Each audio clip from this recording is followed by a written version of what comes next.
സംസ്ഥാനത്ത് 80% പേർ പോളിംഗ് രേഖപ്പെടുത്തി. കോഴിക്കോടും പാലക്കാടും പോളിംഗ് 80% കടന്നു. ഇതോടുകൂടി 3 മുന്നണികളും പ്രതീക്ഷയിലാണ്. പത്തനംതിട്ടയാണ് ഏറ്റവും കുറവ് പോളിംഗ്. തിരുവനന്തപുരത്ത് 77.04%, 04% പോളിംഗ്. കൊല്ലത്ത് 76.26% പോളിംഗ്. പത്തനംതിട്ട 70.76% പോളിംഗ്.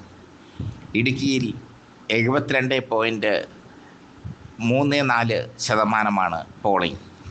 കോട്ടയത്ത് 74.54% പോളിംഗ്. ആലപ്പുഴ 77.29% പോളിംഗ്.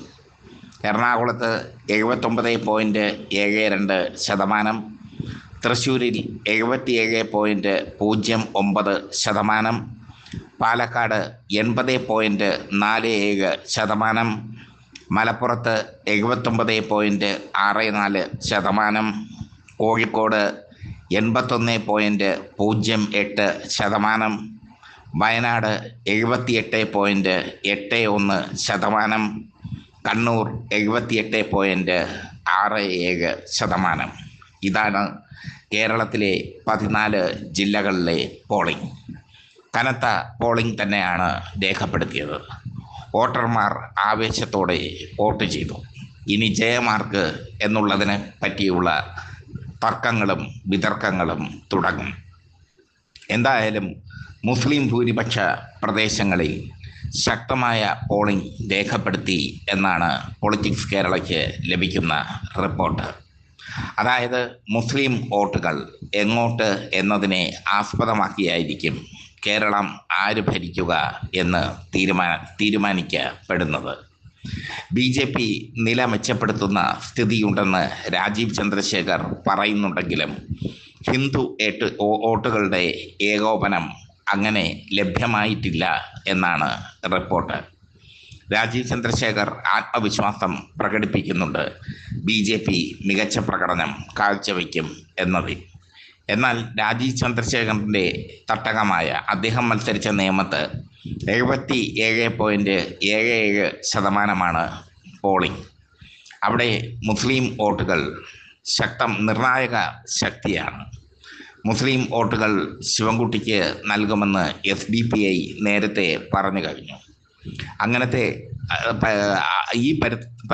ഈ പരിതസ്ഥിതിയിൽ രാജീവ് ചന്ദ്രശേഖർ പോലും ടൈറ്റാകുന്ന കാഴ്ച. BJPക്ക് കാഴ്ചക്കാരൻ്റെ റോൾ മാത്രമാണ് ഈ തെരഞ്ഞെടുപ്പിലും എന്നാണ് തെളിയുന്നത്. കേരളം എന്തുകൊണ്ടോ BJPയെ അകറ്റി നിർത്തുന്നു. BJPക്ക് പ്രതീക്ഷിക്കുന്ന വിജയം നേടാൻ സാധിക്കില്ല. മുസ്ലിം വോട്ടുകൾ നിർണായകമാകുന്നത് പോലെ തന്നെ മധ്യ തിരുവിതാംകൂറിൽ ക്രൈസ്തവ വോട്ടുകളും നിർണായകമാണ്. കഴിഞ്ഞ മാണി ഗ്രൂപ്പിൻ്റെ സഹായത്തോടു കൂടി ക്രൈസ്തവ വോട്ടുകൾ ക്രോഡീകരിക്കാൻ LDFന് കഴിഞ്ഞിരുന്നു. ഇത്തവണ അതെങ്ങോട്ട് പോകും എന്നുള്ള ആശങ്ക LDFനുമുണ്ട്, UDFനുമുണ്ട്. ക്രൈസ്തവ വോട്ടുകൾക്കിടയിലേക്ക് നുഴഞ്ഞു കയറാൻ BJP നടത്തിയ ശ്രമം പരാജയപ്പെട്ടു എന്ന് വേണം കരുതാൻ. എന്തായാലും തെരഞ്ഞെടുപ്പ് കഴിയുമ്പോൾ കൂട്ടലും കിഴിക്കലുമായി മുന്നണികൾ.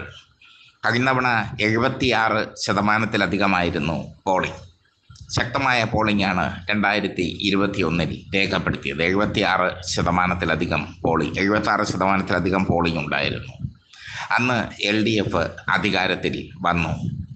പോളിംഗ് ശതമാനം കൂടിയാൽ UDF അധികാരത്തിൽ വരും എന്നൊരു വിശ്വാസം പണ്ട് ഉണ്ടായിരുന്നു.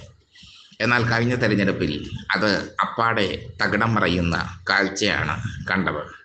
പോളിംഗ് ശതമാനം കൂടിയത് LDFന് ഗുണം ചെയ്തു. ഇത്തവണ പോളിംഗ് ശതമാനം കൂടിയത് LDFനാണോ UDFനാണോ ഗുണം ചെയ്യുന്നതെന്ന് വരും ദിവസങ്ങളിൽ അറിയാൻ സാധിക്കും. NDAക്ക് നില മെച്ചപ്പെടുത്താൻ സാധിക്കുമോ എന്നുള്ളതും ഇനി വരും ദിവസങ്ങളിലേ പറയാനാവും.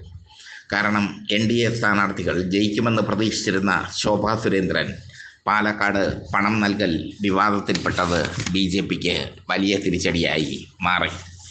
അവിടെ രമേശ് പിഷാരടി അവസാന ഘട്ടത്തിൽ ശക്തമായ പ്രചരണമാണ് നടത്തിയത്. ശക്തമായ മുന്നേറ്റമാണ് നടത്തിയത്. മുസ്ലിം വോട്ടുകൾ വിധി നിർണ്ണയിക്കുന്ന ഒരു തെരഞ്ഞെടുപ്പ് ആണത്. കണ്ണൂരിലും മലപ്പുറത്തും കോഴിക്കോടും ഒക്കെയുള്ള മുസ്ലിം കേന്ദ്രീകൃത പ്രദേശങ്ങളിൽ കനത്ത പോളിംഗ് രേഖപ്പെടുത്തിയത് ഇതിന് തെളിവാണ്.